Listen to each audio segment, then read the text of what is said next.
Hey, it's Vishal. I help DTC brands scale with email plus SMS retention. Today, let's break down abandoned browse flow. If someone viewed your product but didn't add to cart, that's the easiest revenue you are not capturing.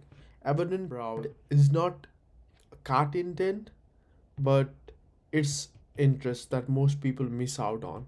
They are curious but not committed. So your goal is to nudge them to make that commitment. So there are three reasons most people don't add to cart. They are just curiosity. The other is confusion. Probably they are confused about something. The other is comparison. They are comparing your product with something else. So let's talk about curiosity. They are exploring, not ready to buy. Confusion, they don't fully understand the product, the benefit, if it fits them, the material, the sizing, the comparison. They are comparing you to Amazon, a competitor, or something they have already bought. This is why browse abandon needs a lighter touch than checkout. Let's talk about delivery stack, what the email should look like.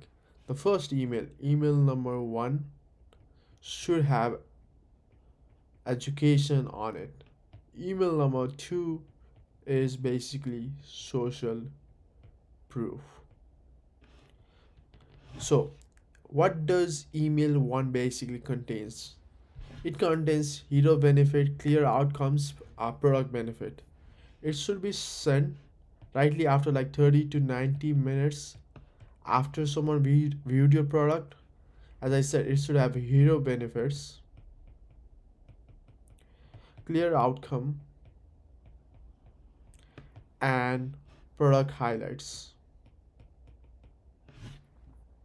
Say, the first email is not about anything reminder, right? It's basically why people love this product.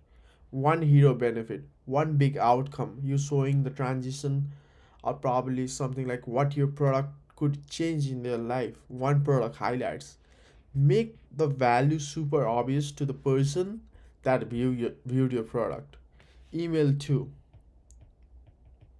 should be more focused on social proof.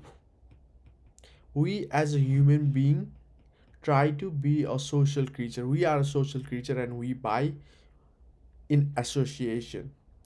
So, email 2 should be mainly focused on social proof, such as reviews,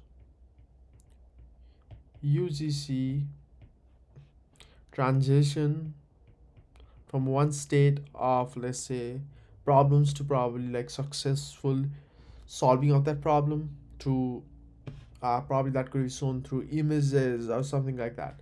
Real results.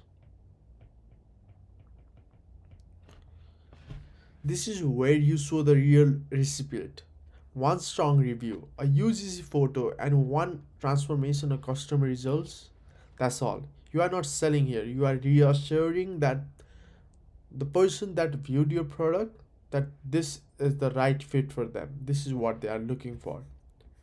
There is one power tip for you: dynamic browse block.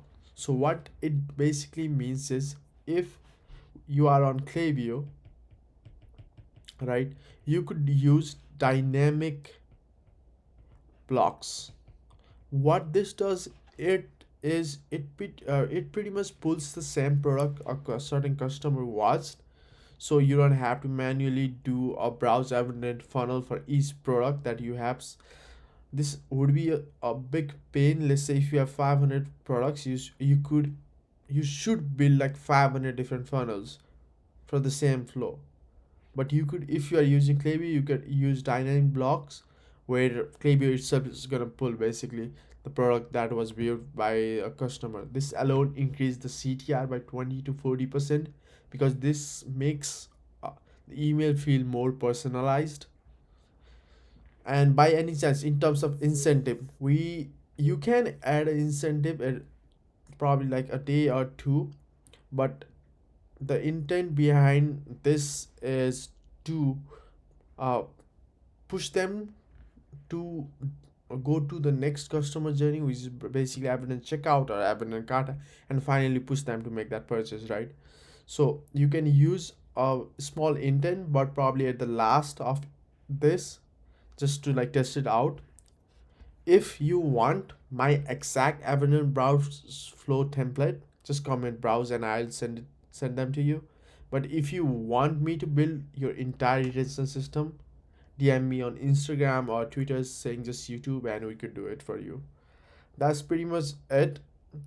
Hope you understand the basic psychology behind browse. It's not someone trying to buy, it's just they were interested on your product and you should target those people based on that, not something else. This is where most people don't follow properly and try to have the same messaging as other part of customer journey, and that's why there is not much ROI compared to what should be an ideal ROI for this flow. Hope everyone have a good one, and if you have any messages or any questions, just comment down below and I will be more than happy to answer those for you.